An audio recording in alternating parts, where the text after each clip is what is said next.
This is a maths practice video by Andrew Brodie from AB Education, using Pythagoras Theorem. You may also like to watch my video called Understanding Pythagoras Theorem. You may remember that the short form of Pythagoras Theorem is h squared equals a squared plus b squared.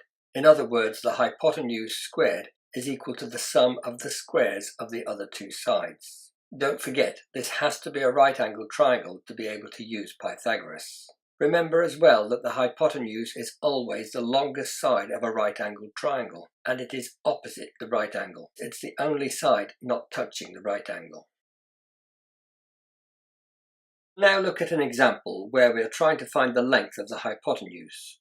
If you want to, you could pause the video while you try the question yourself. You will probably need to use a calculator. H squared equals a squared plus b squared. So h squared is equal to 4.2 squared plus 6.4 squared. 4.2 squared is 17.64 and 6.4 squared is 40.96. Add those together to get 58.6. Don't forget that we need to find the square root of this to find the value of h. The calculator shows that the square root of 58.6 is 7.655063684. The first digit after the decimal point is 6, but this is followed by a 5, which is enough to round the 6 up to a 7. So our final answer is that the hypotenuse is equal to 7.7 centimeters to 1 decimal place.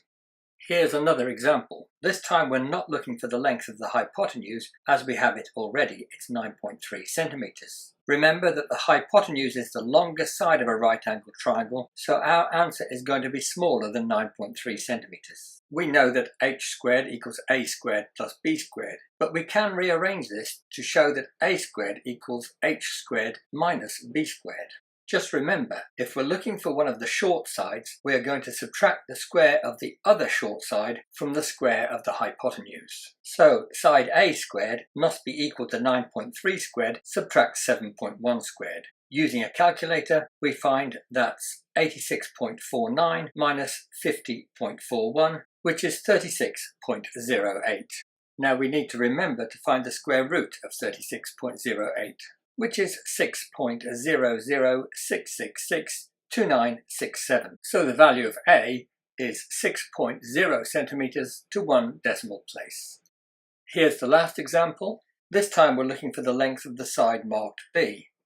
Notice that the triangle has been drawn the other way round to the previous examples, but it doesn't matter. We can see that it's a right-angled triangle, so we know we can use Pythagoras. We can see that the hypotenuse, which is the long side opposite the right angle, is 5.8 centimeters long, and that side A is 3.1 centimeters long. H squared equals a squared plus b squared. Rearranging this gives us b squared equals h squared minus a squared. Just remember that if we're looking for one of the short sides, the h squared is always written straight after the equal sign. So b squared must be 5.8 squared minus 3.1 squared. The calculator gives us 33.64 minus 9.61, which is 24.03. Remember to square root and we get 4.902040392, which simplifies to 4.9 centimeters to 1 decimal place.